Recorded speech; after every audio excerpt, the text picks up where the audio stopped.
Hey everyone, I'm Big John and welcome to another episode of the DIS Ability Show. This week, coming to you from the Birches in Litchfield, Maine.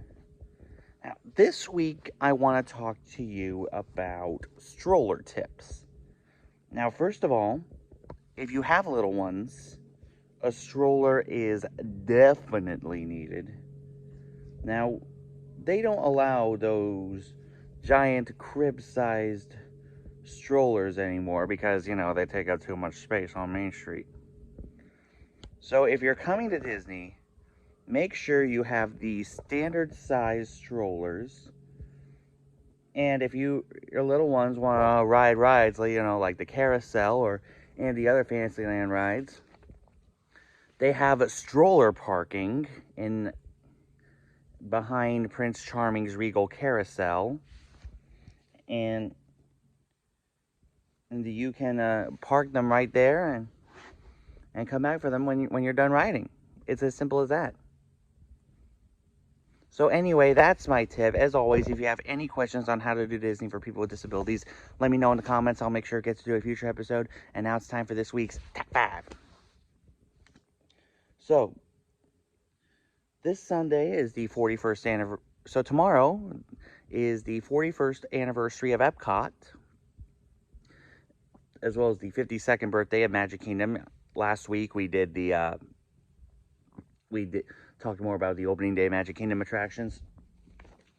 So this week, as promised, we're going to cover my top 5 opening day Epcot attractions. And once again, keep in mind, these are all opening day Epcot attractions that are still in operation today. Number 5, the friendship boats that go around World Showcase. Now, I know what you're thinking. They're not really a ride. They're more of transportation. But they have been around since the beginning.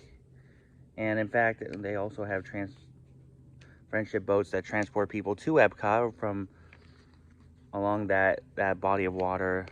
Yacht and beach clubs, the Swan and Dolphin, the Boardwalk, and Hollywood Studios. They're all connected on that same body of water. So it's good. And the friendship boats are a great way to get from one side of World Showcase to the other if you don't want to walk all the way from Canada to the American Adventure.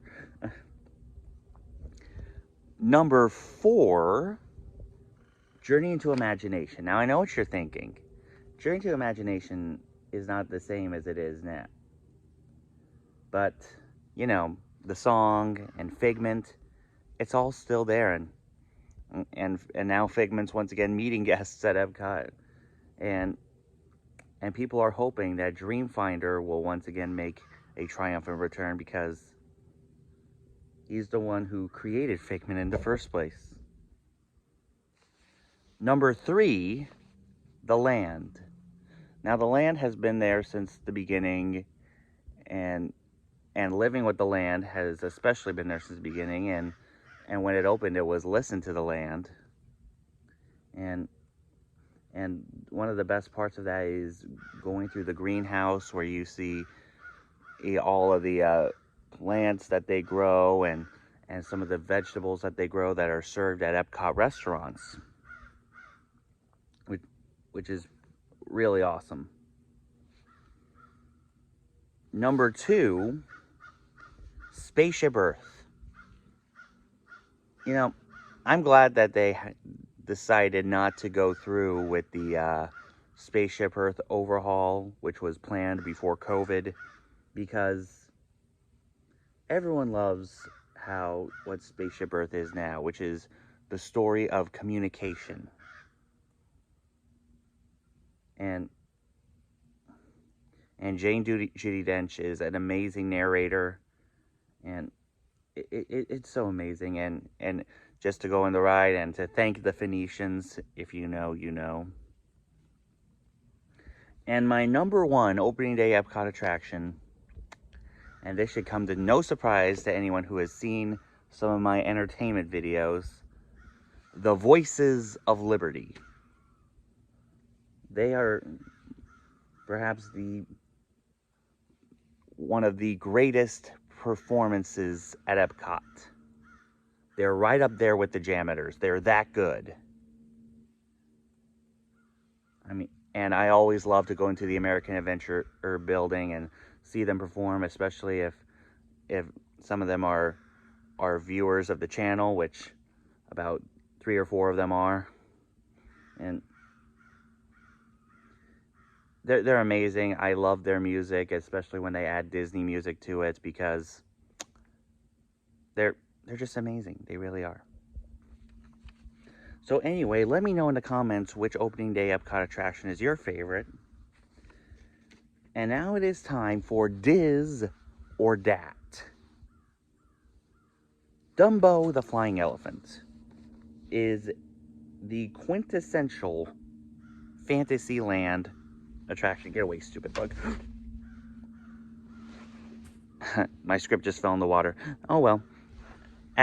Anyway, at Disneyland, the Dumbo ride is singular, and it's right behind King Arthur's Carousel, as it has been ever since Disneyland opened back in 1955.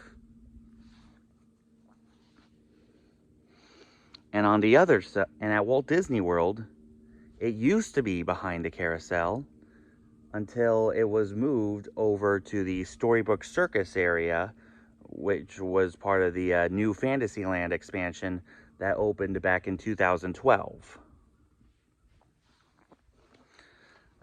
Crazy, isn't it? It's been 11 years since the biggest expansion in Magic Kingdom history currently, because we don't know what's going to happen with with Beyond Big Thunder. But anyway, so in Storybook Circus, Dumbo is now 2 Dumbos, and when you use the standby line, you get a pager. That way your kids can play under the circus tent and cool off, and then when your timer goes off, it says it's your turn to ride Dumbo. And I think it's great, especially to entertain the little ones.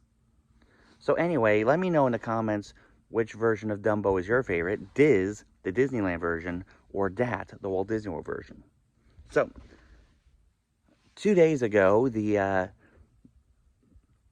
Disneyland Hotel opened their Disney Vacation Club villas, and which I think is great. Gives me another reason to go back to Disneyland.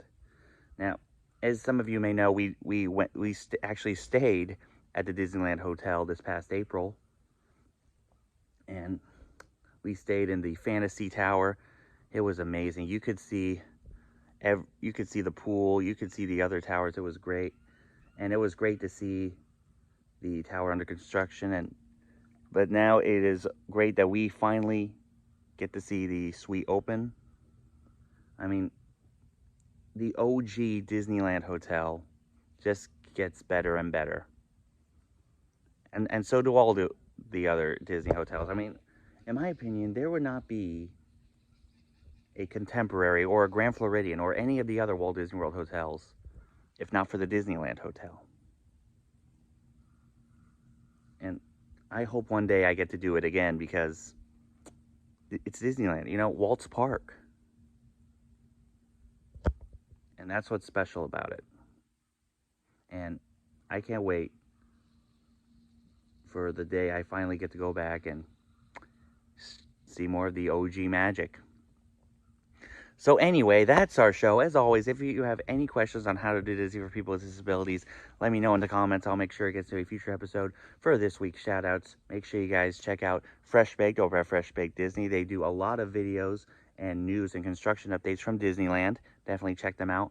Also, make sure you guys check out Ron on the Go. He does amazing live streams from the parks each and every week. Make sure you check him out. Also, make sure you guys check out Kristen over at Right Down Main Street. She does food vlogs from the parks. Definitely check her out as well. Also, make sure you guys check out Josh and Jenna over at Resort TV 1. They went live last night at Epcot to see Boys to Men performing for Food and Wine. If you haven't seen that stream, definitely check it out. For the latest Disney news and info, make sure you guys check out WW Magazine. If you haven't subscribed here yet to the Big John Network, what in the Walt Disney World are you waiting for? And ding the bell for notifications so you never miss a second of the fun. And until next time, May the mouse be with you.